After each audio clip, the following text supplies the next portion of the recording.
Hey folks, welcome to the amazing FBA and 10K Collective podcast live stream. We are here with Rob Salmon and Joe Hogg from Global Wide Advisors, experts in all things.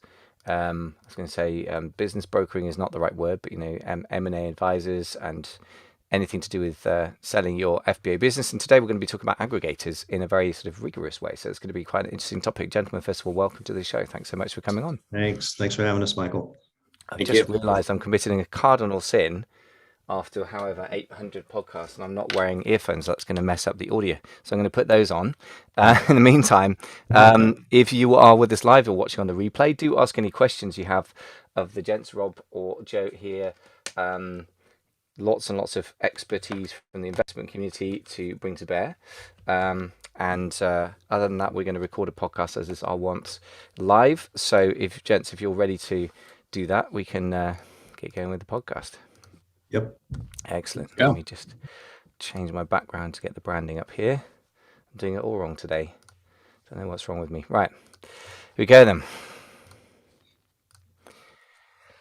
Ladles and jelly spoons, boys and girls, welcome back to the 10K Collective podcast, the place to be for 6, 7 and 8 figure Amazon sellers, or Amazon business owners, perhaps I should say. Today we are talking very much to the business owner's hat on to the chaps over at Global Wide Advisors, their research specialists. That is Rob Salmon and Joe Hogg, and they've compiled a report recently about aggregators. And there's obviously a lot of buzz around aggregators. There's a lot of sort of myths and some kind of truths knocking around. And we're here, I guess, to try and bring a bit of the investment rigor that Global Wide Advisors is getting well known for. So first of all, welcome to the show, gents. Thanks so much for coming on. Great being here. Thanks, Michael.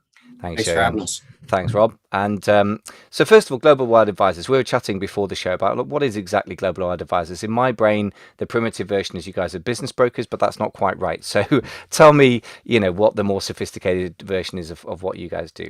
Sure. So Global Wide Advisors is really, we refer to it as a lower middle market investment bank focused on consumer digital assets. And that's a mouthful. Obviously, probably the more straightforward version of that is we are an intermediary, an advanced intermediary that helps people in the online space sell their companies or do other transactions.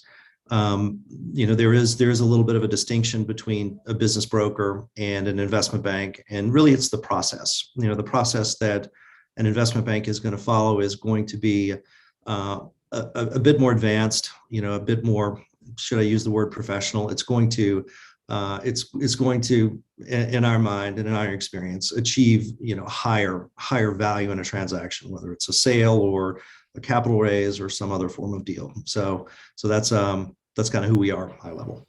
Great, thank you. Yeah, high level. I can hear you simplifying away here. So that's what we need. We need the right. simple. We need the simple version because we're not Wall Street sophisticates. Mostly listen to this anyway. So although I half of my neighbours work in the city of London, so they would definitely get what you're saying. But in the FBA community, I guess we're used to trying to sell products, and suddenly we have to think about companies and investments and all that stuff. So yes, Chris has put it that way, or Chris Schipfling from your company, who we've had on a lot, has also said that broadly speaking, you can access more sophisticated buyers because you have a more sophisticated process. Is that roughly speaking the sort of payoff for that process? It is. It really is. And just to dive into kind of the next level of detail with respect to that, when we bring a company to market, we're going to build something called a deal screen, and that deal screen is going to include not only potential buyers that are in the space, namely aggregators. Now they're the biggest niche buyout phenomenon, and we'll talk a lot about that more today, obviously. But people that are outside of that, firms that are outside of that, like we refer to them as strategic sponsors, corporate strategic sponsors, funded sponsors, which include more traditional private equity or just larger companies that are looking to acquire Amazon-based businesses and bolt them on or put them in with an existing business line. So that deal screen, that process of finding additional buyers is really something that we pride ourselves on. It takes a great deal of time to put a deal screen and a thorough and proper amount of research together to ensure that you're reaching the appropriate buyers, for a company, and you're getting maximum value. So So Yeah. that is a little bit more detail, insofar as the approach. Yeah, and that makes sense. And I guess in the end, they say, as I was saying to somebody the other day about a piece of property or real estate, as you'd call it, it's weird that Americans call real estate because you haven't had royalty for the entire existence of your country. That's kind of the point, isn't it? But you call it real estate, which means royal, and we don't call it Right. that. We call it property. We should swap. We should swap. We should call it real estate in the Right. UK. But anyway, We can have this conversation next Thanksgiving, perhaps. yeah, absolutely. Yeah, that's right. Absolutely. But anyway, I'm totally digressing here. But somebody was saying, they got a business value has put a value on a property or real estate of £550,000. I said, well, look, it's worth whatever somebody's paying for it. So to that point, if you put it in front of the same property in the broader sense, in front of the right person, it's going to be a lot more to that person than to a random person. So I guess that people forget that they think a business has a value, right? But I guess it has the value that it is valued at by a specific buyer. So I guess that tells me that accessing the right buyers is going to be really important, right? Talking of Correct. I think you which, summed it up really well, Michael. thank you. Well, yes, And that's what Joe and the rest of the deal team is there for, to help, any third party seller maximize the value of the brand that they have. And as the person who's spearheading the research effort, I'm here to help you think about different pieces to run your business better, or what kind of new phenomenons mean. And this is one of the biggest questions Joe and the rest of people who are interacting with sellers are, what are these aggregators? And that was the genesis of this talk, and us putting pen to paper and doing a bunch of research. yeah, so I know you got a really good research paper, which I've actually read. It's very readable, which is not necessarily a given for investment research. So if you want that, folks, by the way, I'm just going to mention it now, globalwiredadvisors.com/research. I'll give that URL again, but it's later on. But it's really worth risking, especially the executive summary in the end. I love summaries and conclusions. But there's some interesting points that you were making about the aggregators. So let's talk about this then, the aggregator model. It's become a phenomenon. It's become famous. People are, somebody else wrote to me today who's just set up well, I say just, I don't know how long ago, a few months ago, set up an aggregator. And yet another person's written to me proudly saying they've raised $170 million, which sounds like real money in my world. So what's going on? How come this is suddenly blown up? What do you think's behind this whole phenomenon in the first place? Well, I think that it is a phenomenon, no doubt, given the speed at which it has evolved, and the amount of money that's been raised in such a short period of time.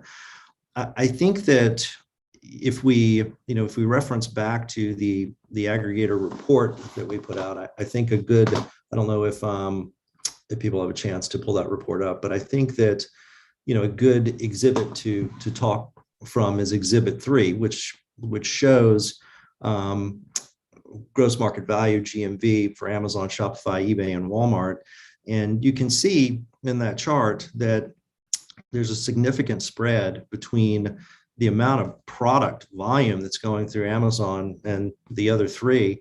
And there's a reason for that. Amazon has built a machine that allows the scalability of brands in a very short period of time, really an historically quick period of time. There we go.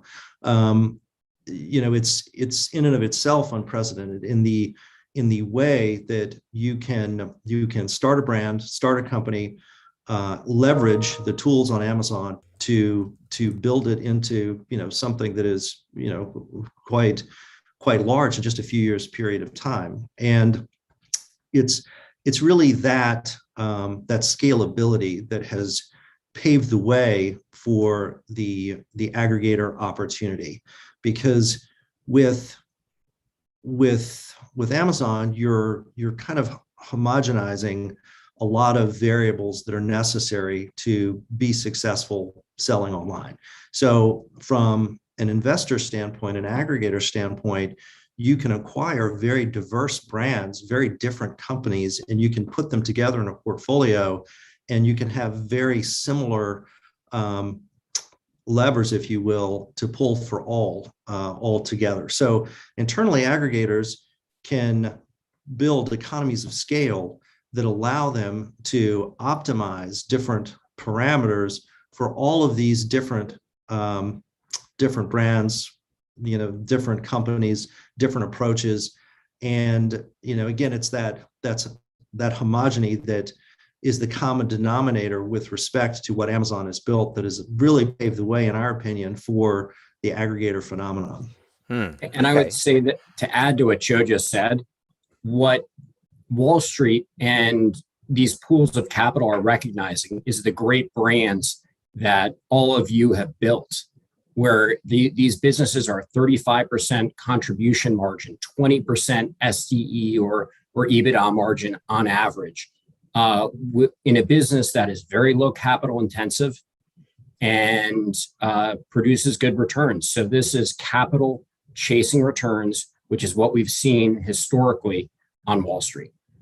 Yeah. Okay. Yeah. And I guess that there has to be some kind of flavor of the month element, though, isn't it? It strikes me there's some kind of monkey see, monkey do, because how come that capital wasn't chasing this particular phenomenon 2 years ago, 3 years ago? I think it suddenly seems to have blown up in a particular way. Why do you think it's? I mean, this may be sort of idle speculation, but I can't help being curious, having spoken to multiple aggregators about this.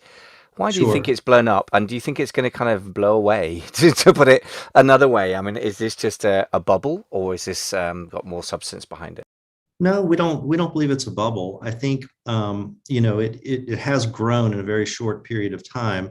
2.5 years ago, just 2.5 years ago, Thras was getting started, and at the time, the concept that Thras was rolling out was quite innovative. It was the foundation of the aggregator model, and I think it was not at first viewed as something that was going to be as scalable as it is today. I think it was viewed as unique for sure, but the accelerant that was poured on this idea and the others that in the early days just kind of popped up around it was, of course, the pandemic.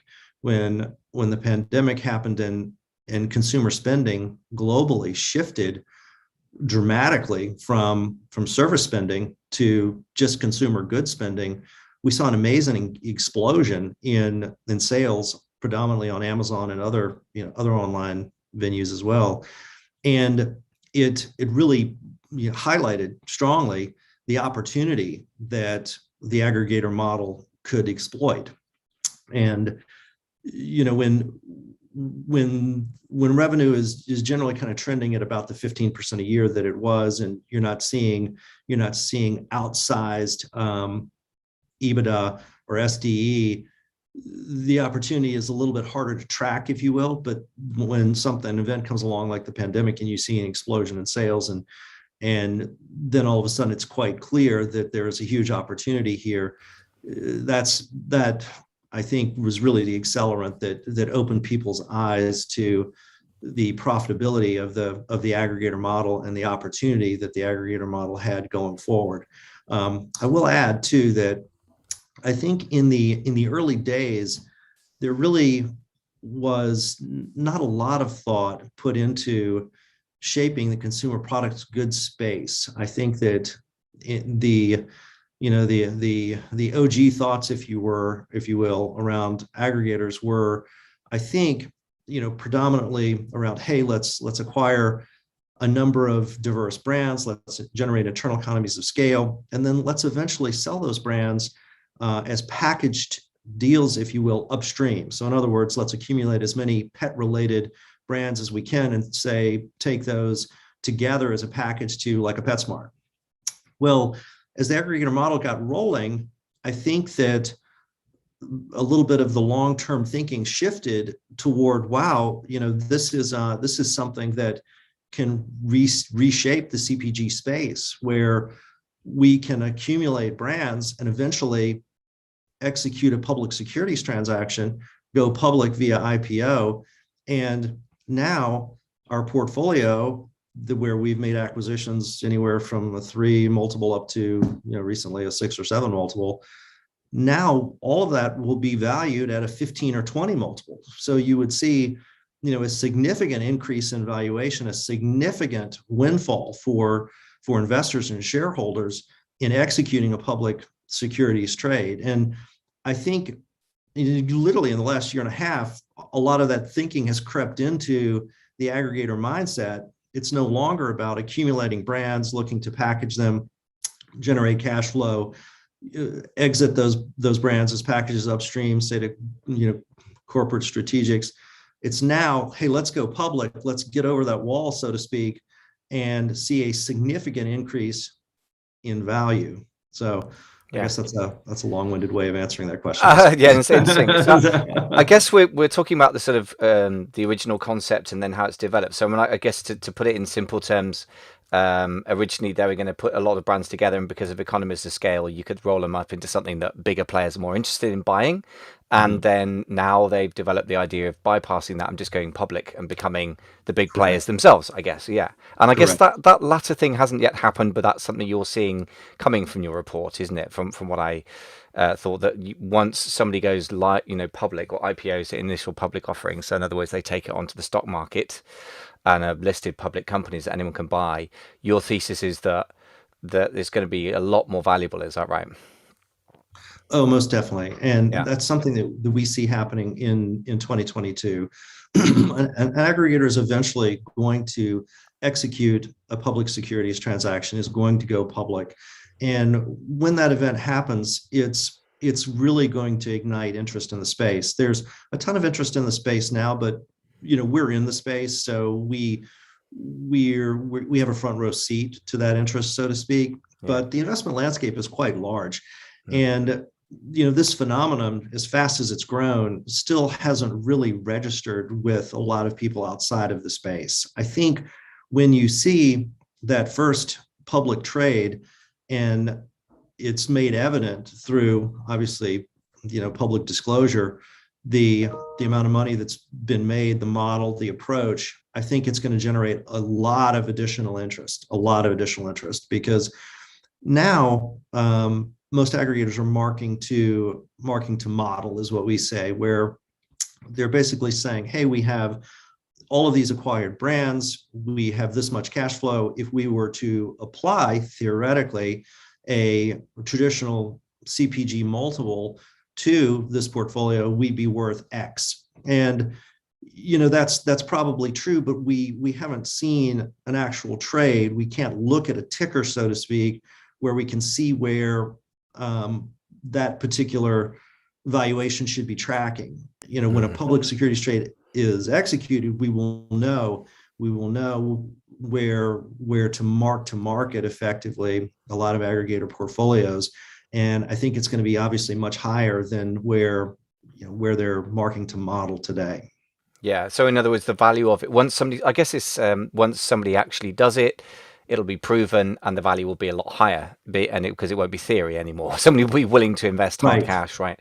And I guess the same idea may be applied to yes, the pandemic's poured fuel on it, but I mean, e-commerce has been an opportunity for a long time. And I guess one of the reasons why a ton of aggregators came into the space is because one person got it going, Thrasio, and then everyone's followed suit. So in a way, you could say aggregators are a bit like smartphones, are basically legitimate or quasi-legitimate, or maybe not, copies of iPhones. In other words, every smartphone is basically a knockoff of an iPhone in some form. Then I guess everyone's copied the Thrasio model. And so I guess that you're talking about the next stage going up.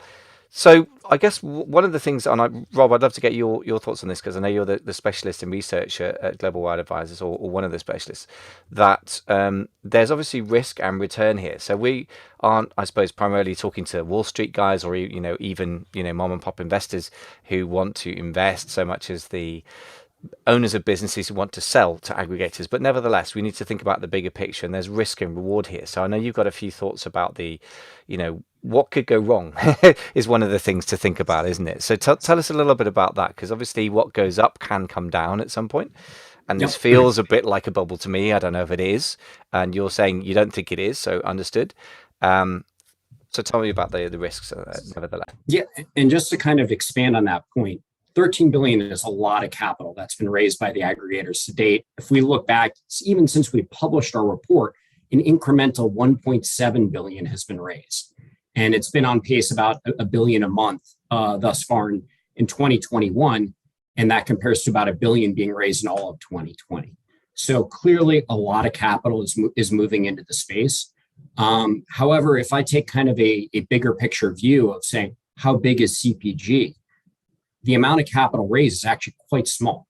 And I'm noticing from my wife, my own buying patterns, I'm tending to buy from brands that are built on digital platforms that really resonate with the consumer. As I think about kind of any investment that I would make, there is risk and return. And within the aggregator broader space, they're using quite a bit of debt. There are going to be companies that are very successful at scaling acquired companies. There are going to be other companies who are less successful. A roll-up strategy is very common on Wall Street, and that's where you're basically buying a lot of different brands. In effect, that is what an aggregator is. And those who are successful about identifying the right brands to purchase and have got a really good internal effort where they can actually reduce the cost of production through a very strategic sourcing, as well as realize some cost savings on the procurement and supply chain side. Those aggregators are going to have great returns, good cash flows, and they're going to be able to continue to reinvest and compound that money over time. Others who are unsuccessful will likely be acquired, or we'll see pieces of the business kind of sold off. I don't know if Joe, you've got anything you'd like to add there. No, I think that's a great summary. We in the report highlight the fact that we do see a little bit of consolidation probably over the next year, where I think that there's been a bit of a land rush phase with respect to aggregators, where they've raised a lot of money.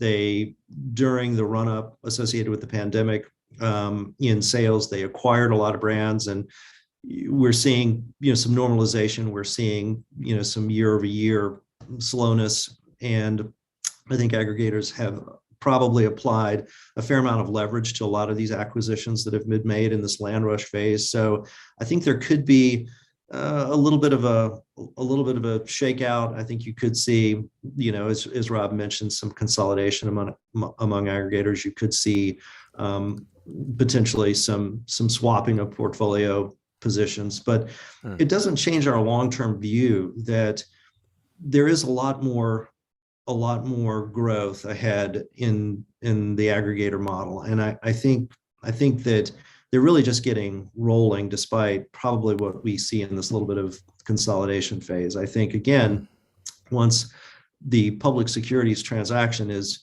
successfully executed, that's where you really open a lot of eyes to the opportunity, and that's probably where you see the next leg up. So a couple of questions. Just to kind of add a little bit to that, aggregators on average, they're buying about 5 times EBITDA or SDE. When I think about where a private equity company is purchasing, it's typically in that 8 to 10 times range. And then what we allude to as the prize, which is a CPG multiple, that's around 15 times. So if you're able to kind of scale the brands that have been acquired, there should be multiple arbitrage, i.e. you get valued more highly, even if you stay private as a larger company. And if you get to the prize, the returns are fantastic.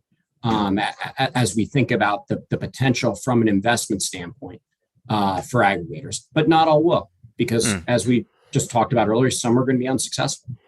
So let's talk about that, because you've got 6 risk factors you've talked about. I mean, one thing I just want to mention is, just having spoken to, I probably should not, this was a private conversation, I guess. So it was with one of the big aggregator brands. And I was speaking to the guy who's responsible for Europe. And he was saying, yeah, people talk about acquisition and operations as problems, separate problems, right? So picking the right companies and paying the right amount for them and then running them. But he said the other piece is integration. In other words, you've got, like you were talking about with the consolidation maybe happening, you got the dog that caught the car phenomena. You bought, say 100 brands or 50, whatever. Now you've got to actually get those economies of scale. But first you've got to integrate lots of different things, little mom and pop effectively businesses or something along those lines relative to the CPG size. So how much, what's your feeling on the ground? You deal with these aggregators frequently. You also deal with the sellers of the individual businesses. What's your feeling of how successful aggregators are being in actually integrating and getting these famed economies of scale, which is part of what they're offering, I guess? Well, I think it's shifted a little bit. I think that in the early days, a year and a half ago, aggregators were really looking for economies of scale around the brand itself. They were looking for basically ways to consolidate manufacturing and supply. They were looking for ways to consolidate, say, product development, among similar brands. And again, the thesis was, hey, we're going to make acquisitions in a strategic way where, we're going to focus on baby products. We're going to focus on toys and games. We're going to focus on pet. And we're going to try to build brands that are similar so we can get those and those economies of scale that I just mentioned. And I think what happened was, again, in the land rush phase, a lot of brands were acquired that just did not naturally fit together, where they were just very different. They had different manufacturing sources, different supply chains, different product development cycles, and the economy of scale focus really became, let's figure out how to optimize, say, PPC across all of these brands. Let's figure out how we can develop a better DTC strategy, perhaps away from Amazon, through redoing websites and brand messaging. And I think the economy of scale focus shifted a little bit, and the integration probably wasn't as synergistic as people had hoped. But that doesn't mean that the brands aren't successfully acquired, moved into portfolios well, and optimized. I mean, we actually, we see that as really the thing that aggregators do best. They will identify a brand that, given what their internal talents are and abilities are, and competencies are, they'll 3, 4, 5, or 6x that particular brand in a very short period of time. We put an example in the report, and that pays for a lot of lack of synergies, if you will, among brands, right? Because you're generating so much cash flow. Okay, so they're good at sort of blowing up brands, even if the sort of portfolio Right. of business is a bit of a mess relative to what they were hoping it to be. Is that sort of in primitive English words by the sound of it? Good. All right. Well, that's good to know. So you seem fairly bullish on aggregators, which is good to hear, because a lot of us are selling to them or considering selling to them. So that's good to know, especially if you've got an earnout in the structure, right? Yeah. So you've identified 6 key risks nonetheless, which I'd love to go over, because I think these are, without being too down on it, I think it's good to evaluate risk in a grown-up kind of way, which is one of the things you guys do very well, as typical of professional investors, I guess. So tell me about these. The 6 of these. The first one is immediate post-acquisition shock to a portfolio company. What's that about in sort of plain English? You can go ahead, Rob. Were you guys? Yeah. So, kind of one of the key things is after a brand has been acquired is a drop off in sales, which is, it's just really tough to navigate. And there is actually a decent amount of operating leverage in these business models. And it's tough to recover just mathematically. Anytime you have a decline, if you go down by 10%, for example, you've got to increase sales more than 10% just to get back to square one. And in our analysis, kind of when we looked at what does a 10% hit to sales mean, it actually drops EBITDA by over 40% in the analysis, just because of the contribution of hero SKUs, and the loss of those sales are definitely hurt. There are things you can do to try and mitigate some of that drag. But when I take a step back and say, all right, what is the biggest risk? A brand, it was driven by an idea that an entrepreneur had. They are the lifeblood of the company. And in many cases, they're receiving a payout and exiting the business fully to an aggregator within 6 months. That's a really short period of time. And how is that brand transition once kind of the visionary isn't part of it? And that kind of falls into both our first and second risks that we highlight in the report. Okay, interesting. And so the second risk, I think, is you're calling execution risk. So I guess that what is it that they're executing badly, Joe? What is that execution risk refer to? Well, execution risk is, we think, associated mainly with just finding good brands that can be acquired and scaled. There are a lot of aggregators. There has been a lot of money that's moved into the space, and finding the right brand that can be kind of moved through the aggregator model successfully is probably the biggest part of execution risk. Keep in mind that with any startup, and we're very much in the startup phase with aggregators, you're going to have high G&A costs. As you're scaling and putting staff on and building out offices, you're going to have a great deal of expenses So G&A is overheads, is that right? Correct. Yeah. Okay. Yeah, that's yes. correct. Yeah, correct. Sorry, and bringing it down at home for the small business owners right, here. right. You're going to have a great deal of overhead, and if you are not able to acquire brands and build revenue, then you're going to find yourself burning cash, right? So execution risk, we think, is the ability primarily to find brands, find revenue, scale brands, build revenue to cover startup costs predominantly. Great. And the third risk you mentioned operating leverage. So leverage is a very polite or kind of posh sounding word for debt, I guess. And debt is often a negative sounding word, and leverage sounds kind of exciting. But I guess that the third level, high degree of financial leverage, obviously it means you've got a sort of barrier to success that is raised, I suppose, isn't it? You've got to make enough money to cover the cash flow, to cover the debts, and Right. not least also presumably there is a relationship thing where you've got to go and talk to some very serious debtors or creditors who will be getting a bit nervous if your EBITDA suddenly drops after they've lent you a load of money. Is that how does it work in a sort of boardroom of aggregators? What's your sense for that? Yeah. So there is a fair amount of debt that's involved in most raises. We have significant credit facilities that are being provided for these acquisitions, and debt covenants, or the rules that are being applied to tapping those sources of funds, can be quite restrictive. And the performance of a given fund, the performance of a given asset, in oftentimes is going to dictate how much incremental money you can draw, right? So I think the bigger point probably with respect to leverage is that though it magnifies returns when things are good, it magnifies losses. So if you're making acquisitions using debt, levering those acquisitions, then when things are going well, that's fantastic. You're covering principal and interest, and you're getting tremendous returns on equity. However, when things slow down, as they've done over the course of the last year, then you're not only having the added cost of debt, you're making much less money. So you can find yourself in trouble quickly with respect to leverage. That makes sense. Yeah. And I guess that it seems to me a fairly high risk, high return sort of model, which again feels a bit more like a sort of bubble, or maybe startup is a better way of putting it. It's a new phenomenon which is in its early stages, is maybe the way that you're seeing it more than me, which is good to know.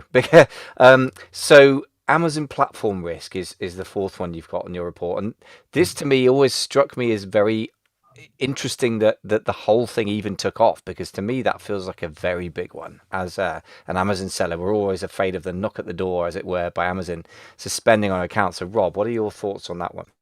No, it's a great question, and this is more from, I think, one of the constraints to this phenomenon taking off was investors wrapping their hands around the risk of Amazon in aggregate, whether it's they're coming into a potential brand where you're selling as a, as kind of the generic, if you will, the private label, or you dropping off in terms of the scorecard on the search optimization. So investors have struggled getting behind businesses where Amazon is a potential competitor, because that business can move away really quite quickly. And I've covered transportation companies for a long time, and FedEx saw they and Amazon parted ways. Their revenue went to zero, and there have been numerous companies like that. And I think the pandemic started to change some of those perceptions, and that's part of the reason that we've seen the aggregators be able to raise incremental capital, and it's the success of the third-party sellers in aggregate who are now over half of the Amazon platform, that has helped to mitigate this risk, but it's still a risk. And no one wants to see the rules of the game changed midway through the game, and that can happen. Yeah, and the only thing that strikes me with that, I mean, third-party sellers are, whatever, 60% of Amazon now, and I'm sure they'll push it to 80, because my understanding, speaking to a very interesting chap who maybe I should put you in touch with, actually British, but he's been in Washington for 40 years, did an analysis of Amazon sort of on a very strategic level. And basically, it's in their interest to push the third-party sellers in aggregates as far as possible, because they lose money as a first-party seller, like a lot. I think they lost $40 billion last year. It's something crazy number. Depending on your assumptions, you can get a big number loss. Yeah, depending on, and we yeah, do agree depending with on you. the The services business is more profitable. It's a great business. You're basically a toll road for anyone reaching your customers. It's a beautiful business model. It is. However, that's in aggregate. I don't think any individual seller is going to be any more proof against suspension than previously, though, is my impression. So what's your perception of platform risk? Do you think the aggregators have gone from overweighting the risk and being too afraid to underweighting the risk now? No, I don't believe so. I think that Amazon is in the process of transforming itself from a product company into a service company, as Rob mentioned. And I think that transformation is going to accelerate. Amazon internally is looking at, the good side of the business and comparing it to the FBA AWS side of the business. And, they are quickly realizing that it is much more profitable, the service side of the business. And I think that you're going to see, to your point, Michael, 3P sellers as a percent of that volume, as a percent of overall volume, go to 80%. I think that the company recognizes that that's the future. So I think that platform risk is to some extent always going to be there. But I think that as Amazon becomes more of a service company, I think that platform risk goes down somewhat. Today, I'll give you an example. Today, a lot of traditional private equity is somewhat shy about going all in buying Amazon-based companies, just because they're worried about Amazon platform risk. They're worried about having concentrated revenue in the hands, effectively, of another company. And I think that they're getting more comfortable with that as we go forward, again, because Amazon is in the process of transforming itself. So I think that platform risk too is Amazon's ability to keep up with business. Like, Amazon has doubled FBA capacity over the course of the last year. They've doubled the size of the company in handling third-party business, which is extraordinary given all the constraints that we're seeing during the pandemic. And that too is a source of platform risk. How much inventory can you move through Amazon? What are their algorithms going to allow you to do? That, I guess, is also another aspect of platform risk that has to be contemplated. Yeah, for sure. It's amazing how quickly they've built out their transportation platform, what we commonly refer to as FBA. And putting my strategy hat on here, if I'm an aggregator, what do I want to do to mitigate that risk? I want to diversify. And one of the things which we showed is that you can really accelerate and give a brand a new rate of growth by expanding into new channels, whether that's a Walmart.com, another marketplace platform. Maybe you go online retail, or you enhance your own direct-to-consumer online website and use that as a way to drive traffic, one, back to Amazon, which will help you in your rankings, or two, sell directly through there. It's just a good way of reducing the amount of sales over time that you're dependent on Amazon for. That makes sense. And so, in other words, they're buying a potential CPG or consumer goods company that happens to start on Amazon, but they're trying to get off Amazon. Like any Amazon seller I know, they've got that in common with the rest of us, I think. So the two other risks that you flagged up in your report are economic slowdown and shifts in consumer spending. So obviously, let's just look at economic slowdown first. These are both things that I think on the different sides of the pond are a little bit different in the sort of feeling. Britain is a bit slower than a lot of people are hoping in terms of GDP growth that we're looking at for 2022, possibly because of the pandemic, but possibly Brexit, and the sort of combination is a bit muddy. America's looking like it's booming, but then, what are your thoughts around that? How big a risk is that as part of these different risks?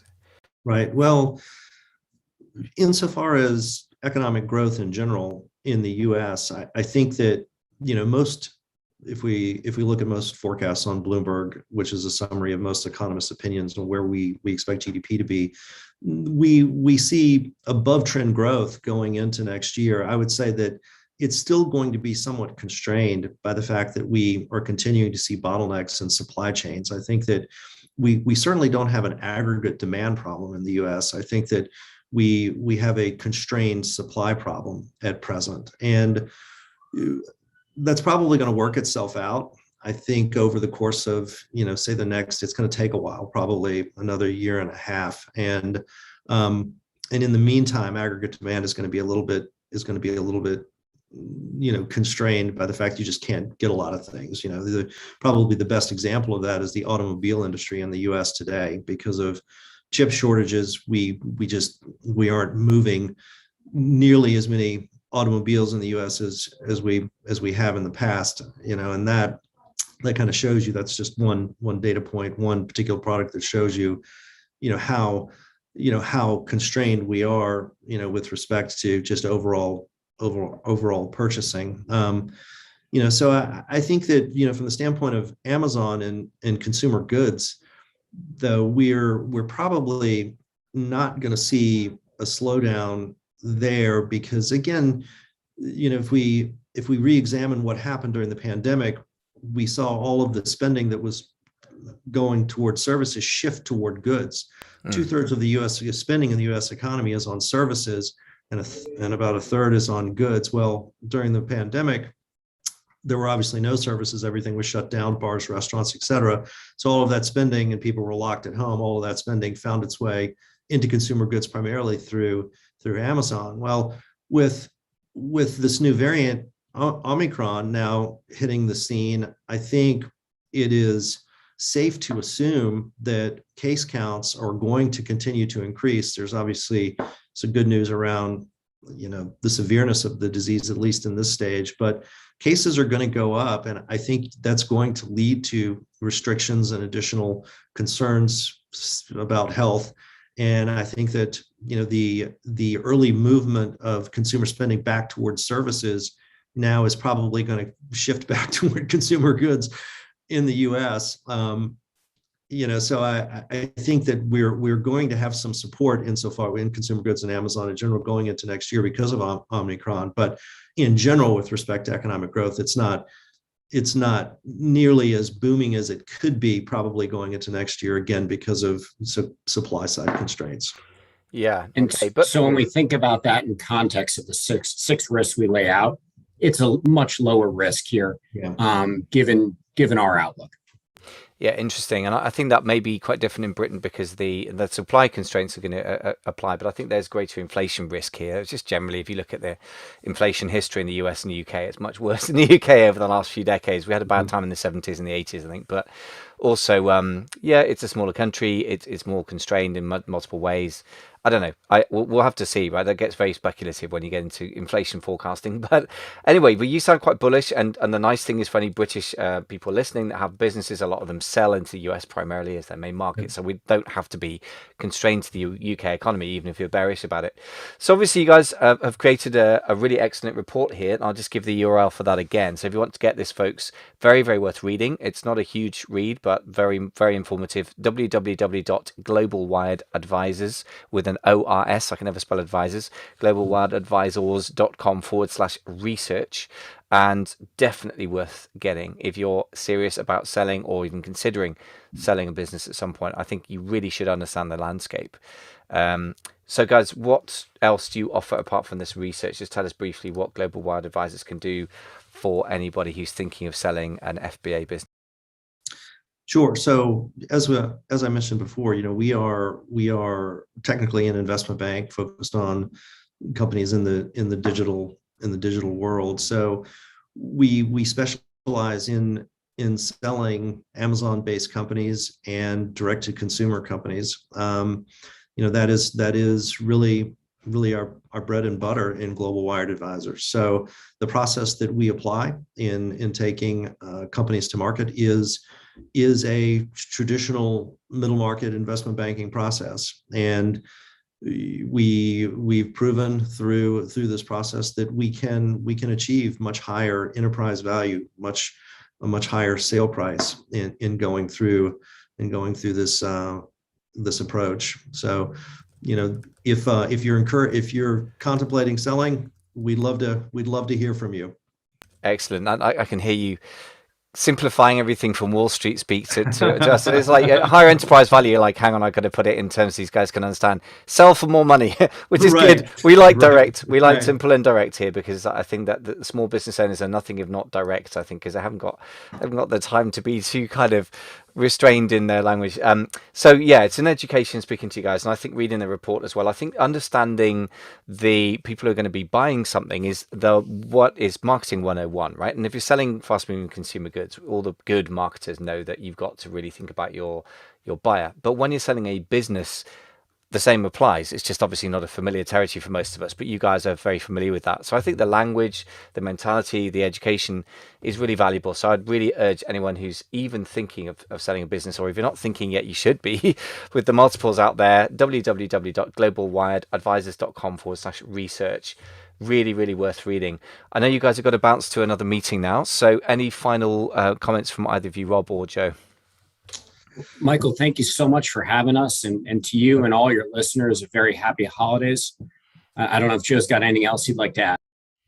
No, happy holidays to everyone. And, feel free to reach out to us at any time if you have any questions about the material that we put out in the aggregator report. And we have another focus report coming out here in the next week or two on supply chains. And Amazing. we'll be sure to get that to Michael so that everyone can check that out as well. Definitely. And by the way, I'd love to get you guys back on the show to talk about that, because supply chains are such a big topic right now. It's the number one problem for pretty much everyone in the CPG space, right? So I think that would be a great topic of discussion. So look forward to reading that as well. But for the moment, gents, many, many thanks for coming on the show and sharing your wisdom. That sounds great. Thanks, Michael. Great, that's the podcast done, folks. So if you've been listening live or on the replay, do put any comments in, in the various different streams, Facebook, YouTube, wherever you can put comments, Twitter, and we will do our best to answer them as well. But thanks for being with us live today, and